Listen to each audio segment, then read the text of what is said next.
श्री स्वामी समर्थ. तारक मंत्र. या नावातच त्या मंत्राचा महत्त्व आणि अर्थ दोन्हीही आपल्याला कळायला हरकत नाही. संकट कोणतेही असो, समस्या कितीही मोठी असो, त्यातून आपल्याला तारणार आहे तो हा तारक मंत्र. हा स्वामींनीच दिलेला मंत्र आहे. या मंत्राच्या पहिल्या ओवीतच पहा, स्वामींनी आपल्या मनातील शंकेला किती मोठी चपराक दिली आहे. बघा, पहिली ओवी काय म्हणते?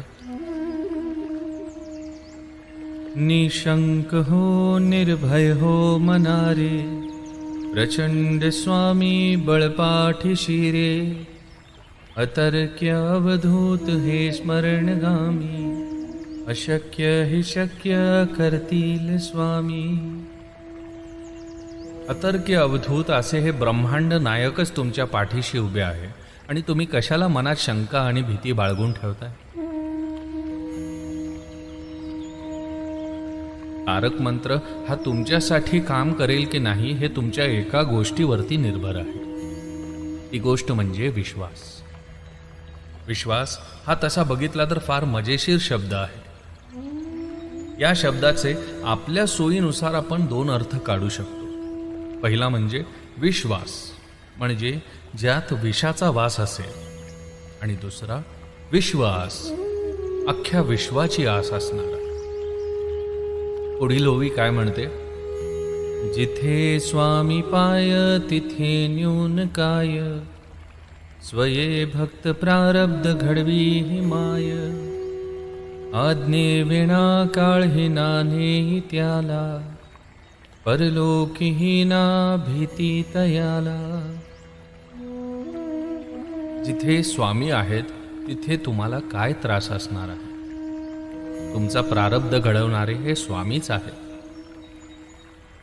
त्यांच्या आज्ञेशिवाय काळही त्यांच्या भक्तांना घेऊन जाऊ शकत नाही, आणि तुम्ही कशाला घाबरत बसताय?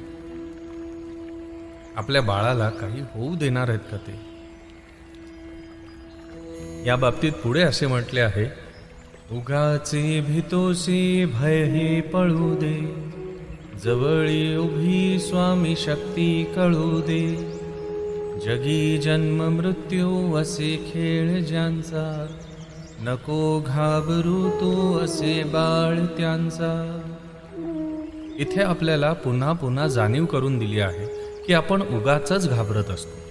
आपल्यासोबत जी स्वामी शक्ती आपल्या पाठीशी आहे त्या बाबतीत आपण विसरून जातो. आपल्याला हेही लक्षात राहत नाही की जन्म मृत्यू ज्यांच्यासाठी खेळ आहे, आपण त्यांचे बालक आहोत. खरा होई जागा श्रद्धे सहित, कसा होसी त्या वेण तू स्वामी भक्त. कितीदा दिला बोल त्यांनीच हात, नको डगमगू स्वामी देतील साथ. आपल्या भूतकाळात जर आपण आठवलं आणि आपल्याला जर जाणीव असेल तर आपल्याला लक्षात येईल की आपल्याला आजपर्यंत जे काही प्राप्त झाले आहे ते देखील स्वामी कृपेनेच भेटले आहे. त्यांनी हात दिला म्हणून आजपर्यंत आपण हव्या त्या गोष्टी प्राप्त करू शकलो आहे. पण आपण फक्त संकटात अडकलं की सगळं विसरून जातो, गोंधळून जातो, आणि मग स्वामींना हाक मारू लागतो. इथे आपल्याला लक्षात येत नाही. प्रश्न आहे तो फक्त मनातील स्वामी श्रद्धा पुन्हा जागृत करण्याचा. विभूती नमन नाम ध्यानादि तीर्थ, स्वामीच या पंच प्राणामृतात. हे तीर्थ घेई आठवी रे प्रचिती, न सोडी कदा स्वामी जय घेई हाती. शेवटच्या ओवीमध्ये सांगितले आहे की तारक मंत्र कसा वाचावा. एक उदबत्ती लावून त्याच्या शेजारी पाण्याने भरलेला एक पेला अशा प्रकारे ठेवायचा आहे जेणेकरून त्या उदबत्तीची उदी त्या पेल्यात पडायला हवी. आपले पठण झाल्यावर हे पाणी खरं तर स्वामी कृपेचे पंचामृत असणार आहे.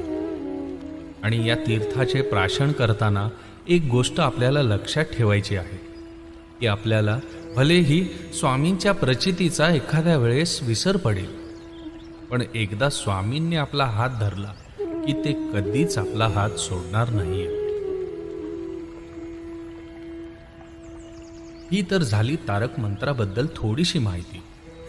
आता तारक मंत्राचा उपयोग आपल्याला कसा करायचा आहे आणि त्याच्या प्रभावाचा आपल्याला जास्तीत जास्त फायदा कसा करून घेता येईल हे आपण पुढील व्हिडिओमध्ये बघणारच आहोत. भेटूया पुढील व्हिडिओमध्ये. तोपर्यंत श्री स्वामी समर्थ.